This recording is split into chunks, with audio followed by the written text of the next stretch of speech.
Hi, welcome to Just Be Love. I'm Justin. And I'm Martine.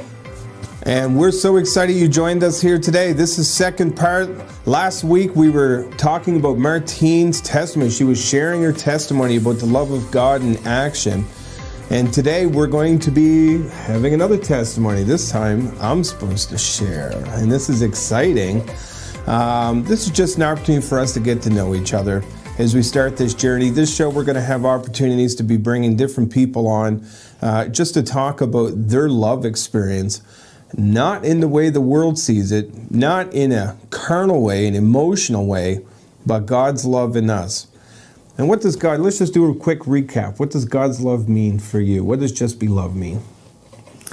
Yeah, Just Be Love, it means, first of all, the word be is a big key to what God has put on our hearts, to just slow down and be instead of do all the time. Because we do a lot. We're busy like you are. Yeah, we're busy bees, and we live in a world that's very busy.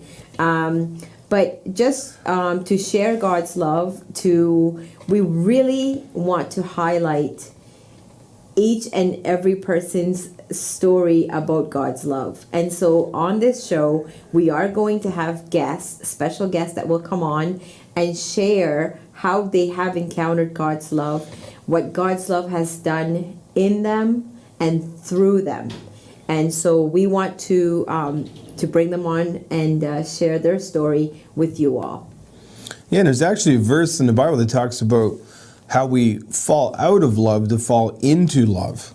And what that's talking about is falling into God's love, right? Is going from a carnal, emotional love to a godly love. And that godly love is what we want to live. So on the last episode of Just Be Love, I shared a bit of my story.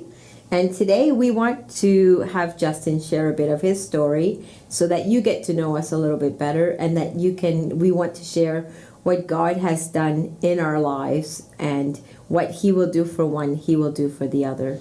And we just hope that it's an encouragement for you, and maybe you can identify with some of the struggles that we have gone through as well. So we just want to share. Because we're not perfect. Far from it. Far from it. All we're trying to do is just be obedient. That's what God's calling us to. So I'll take a few minutes and just share my story. For some, maybe it's coming from one world into another, and it was just a drastic 180 turn, how God saved them from all this worldly stuff. That's not where my story was. My story was hidden in the church. I was in the church. I was raised by my parents in a godly home. But the thing is that we need to come to the understanding of God's love for us, right? There's so many people that the only expression of God's love they've ever known is through somebody else, but they never experienced it themselves. Maybe that's you. Maybe you're saying, I've never heard God talk before. I never heard Him speak to my spirit. And that's just coming into the understanding. It's exchanging religion for relationship. And that's sort of where my story was all about, right? I was busy doing things in the church. I don't even like using the word the church, because I believe it's a family. We're people, right? It's not about a building. But it was a lot about the building. It was a lot about, it was a great culture, and I'm thankful for the upbringing. And I came to Christ at a young age, at 7 years old, at a youth conference, and I gave my heart to Christ. But it was still a struggle, right? Because I came to Christ so young, I would still experience who God is. I love the worship. I'm a drummer, and I would just worship Him. That I would spend so much time just playing on my drums and worshiping God, and it was so much more about my worship and less about my technique.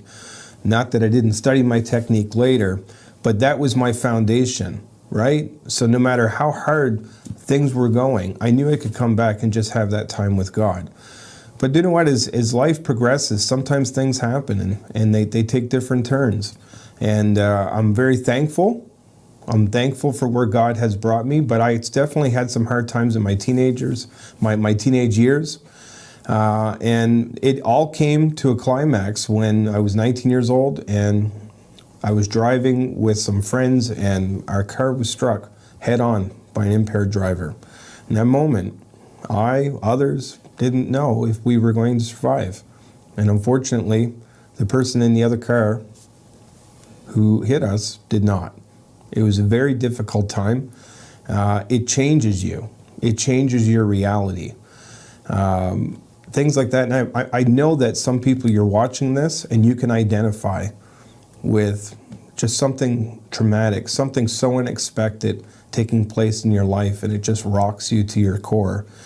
And you're left trying to pick up the pieces. Where is God in this? You know? How many times have you asked that question? God, where are you? Right? We mentioned last show, David in the cave, yelling, God, where are you? Right? I'm in such need. My enemies are encamped around me. Things are just imploding and exploding. Where are you? And yet God was waiting for David to come back to his first love. The love that he had as a shepherd. It wasn't about him being a king. It wasn't about all the accolades. It was just about him and God.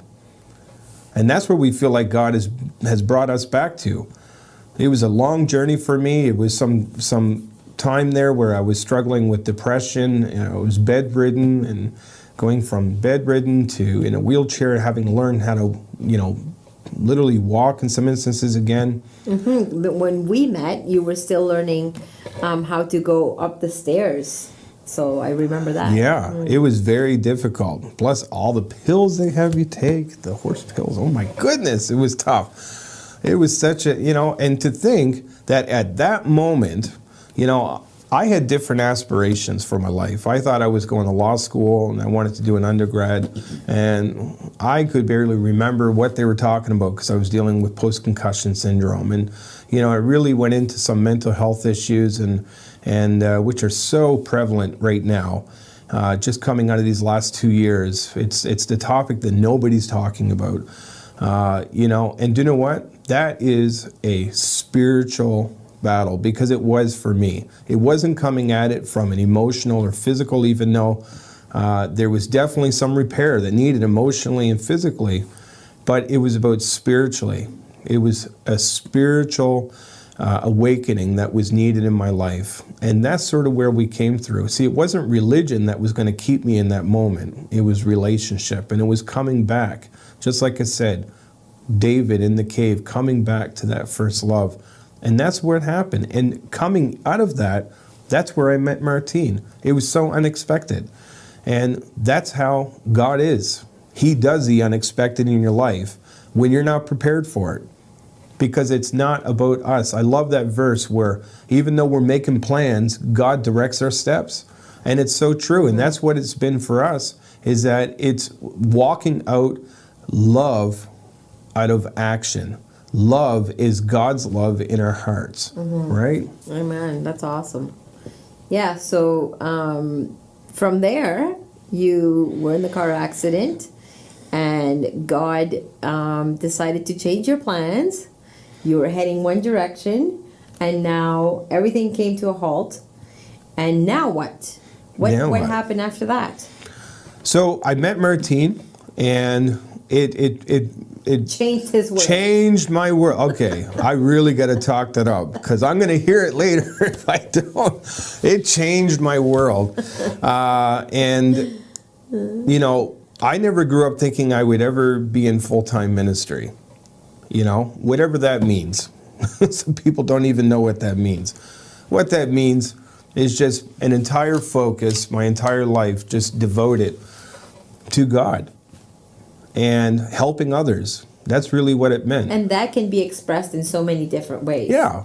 A lot of people, it's basically what God has called you to do. It could be to run cameras. It could be to do marketing. It could be to design certain things. It doesn't matter what field you're in, but whatever God has called you to do, you do it with excellence, and you do it with a heart that is postured towards Him to serve Him. We host a ministry group on a weekly basis that started with just a few people and has ballooned to a network that is well beyond overtaking our space. And that has all been God. And all we did was we wanted to just to be obedient to God. And it really feels like a New Testament Acts type of church. That's really what it is, because it's just people coming together where we reach, teach, and we disciple, and sharing and uplifting each other. And it's been so refreshing. But something that they've heard me say on multiple times, just a quick story, is that it's all about being obedient to what God's called you to. That you could have someone that's called to the market ministry, and maybe there's a few people that God has called them to reach, called them to love on, called them to just be a friend to someone who's in need, and to be there, right? There's so many people that feel alone and they feel like they don't have it. I heard someone say the other day, if I could just have one loyal friend. That was their prayer, one loyal friend. That if anything they could ask for, that was their prayer, one loyal friend. And you could have someone that's called to market ministry and they end up impacting the lives of, say, 3 people in that time and space. And then on the flip side, you could have someone that's called to be an evangelist and is impacting thousands of people at crusades and different events. And one day they both stand before God. And do you think that the evangelist, for some reason, would be honored more than the marketplace minister? See, no, I don't believe so. And the reason why is because it was about obedience. It was about what God was asking them to do. What did God ask you to do? Right? So we don't measure that by the people standards. Right? We put people on a pedestal. We prop people up instead of us propping God up and saying, look at the love, look at what God has done in my life, and just loving on people. And that's really been my journey, is just transitioning to a place where I'm constantly focused on how can I serve and help other people. And we do that organically. We don't do that in a weird way. We don't do that in a, there's people called to different spaces and places and so on. But we're just trying to be organically open and available to God's call. And that's how we came here. Mm-hmm. That's how we wound up here. We're here to encourage you and to help you. And you know what we really believe is you help others, God is working your situation out. That's so true. As I was growing up, my mom always, she repeated this so many times to me. It's ingrained in my mind and in my heart. And she always said, try to see the beauty in each and every person. And so when we look for the beauty instead of the weaknesses and the faults, we start to look at people a bit more the same way that God looks at us. Because His love, it says in the Word that His love covers a multitude of sins. And so I want to encourage you. I'm encouraging myself as well. But I want to encourage you to look for the beauty in the people that are around you. Look for the beauty that's inside of you, that God has placed on the inside of you. And you will begin to see people in the way that God sees them. And that's why He has poured out His love on us, in us, so that we can love the ones that are around us. Some people are harder to love than others, let's face it. But loving and liking can be 2 different things. But God's love covers. And so it doesn't mean we agree with everything. It doesn't mean that we accept everything. It means that we love them the way that God has loved them. And the only way we can do that, the only way, is if we have God's love flowing through us. Because on our own accord, we cannot. Our flesh is too weak. We cannot do that. But with God's love, we can. Yeah, and there may be people in your lives who you'd say, there's no way that God could ever reach that person or love that person, yet He does. And it's about us seeing people the way that God sees them. I want to mention this. See, love, and I mentioned this right off the top, that love is not just an attitude, it's not an emotion. Love is power. Right? One of the most popular verses in the Bible is John 3:16, where God so loved the world, He gave His Son so that we might be saved. He made a way where there was no other way. That is absolute power, where He overcame darkness for the sake of His people. That's you and me.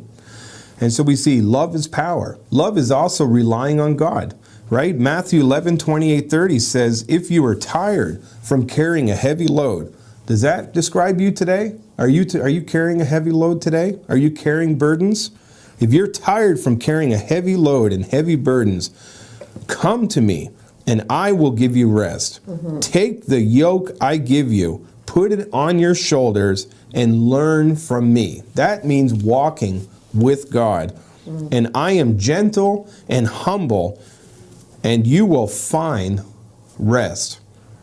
The yoke is easy to bear, and this burden is light. You will find rest. See, for us, rest is a peace. It's a peace that surpasses all understanding. Okay, that's the biggest part of our testimony for Martine and I, is that we have just asked for the peace of God to direct us in all our steps, always. We'll constantly be asking each other, do you have a peace? Do you feel a peace? And it's not a peace, worldly peace. It's not that, okay? It's not. It's a peace that is so hard to understand, but when it's there, you know. It can't be replaced by anything else, right? And for the rest of God, you mentioned something about the rest of God. And what does that look like for me tangibly, the rest of God? The best way I can explain it is I absolutely love to kayak. I'm not sure if you know what a kayak is, but it's like a little boat.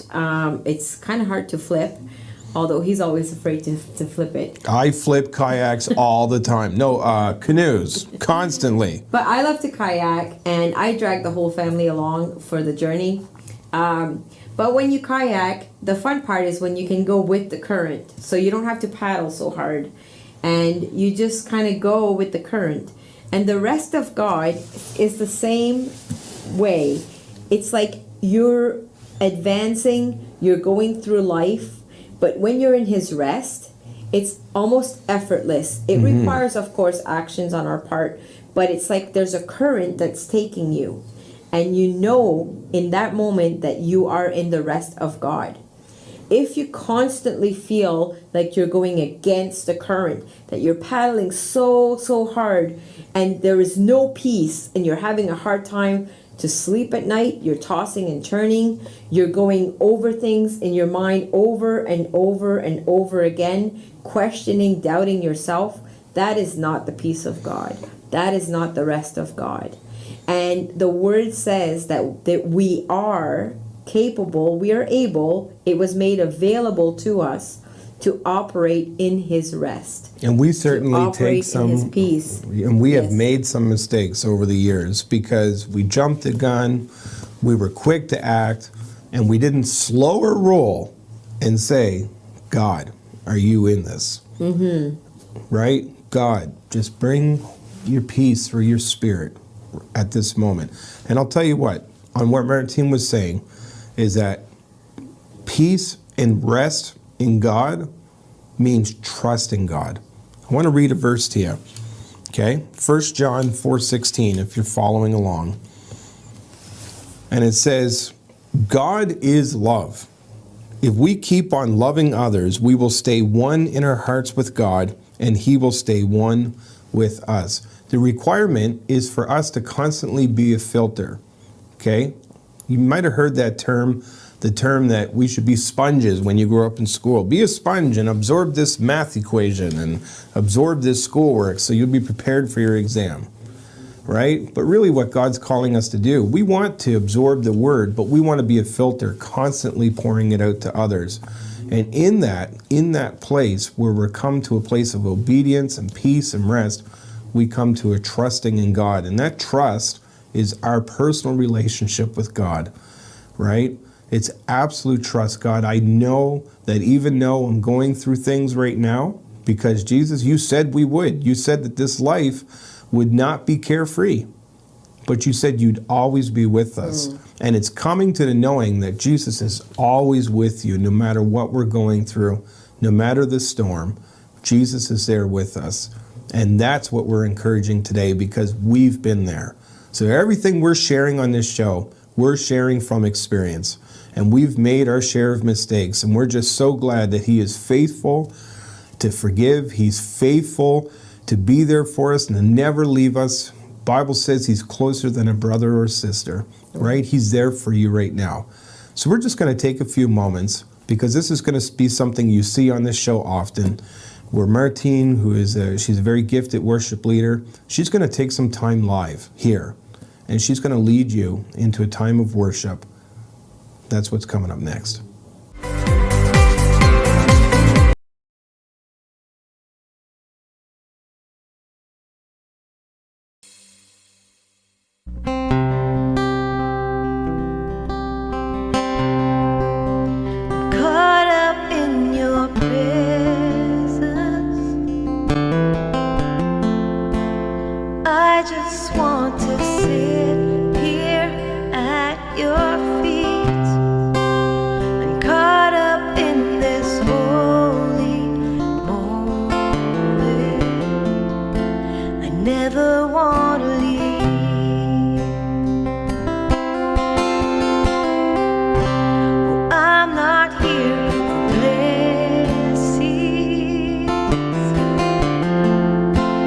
Jesus, you don't owe me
Oh, that was just powerful. I absolutely love that song. Just caught up in the presence of God. We just want to sit here and be in his presence, be with God, right? I hope that that song just filled you and motivated you for your day today. And we always want to give people an opportunity to come to the knowing grace of God. Mm-hmm. That's our hearts. Okay, so whenever you hear us talk about our ministry group that we are personally hosting, it's all out of discipleship and the love of God. It's about giving people an opportunity to experience God's love for the first time or first time in a long time. So if that's you today, just say this simple prayer. God, I've made some mistakes, but Lord, I'm asking you to come into my heart. I repent of my sins. I repent of my ways. I pray that you would fill my heart with peace and your rest so that I can come into that trusting and that knowing of who you are and know that you will never leave.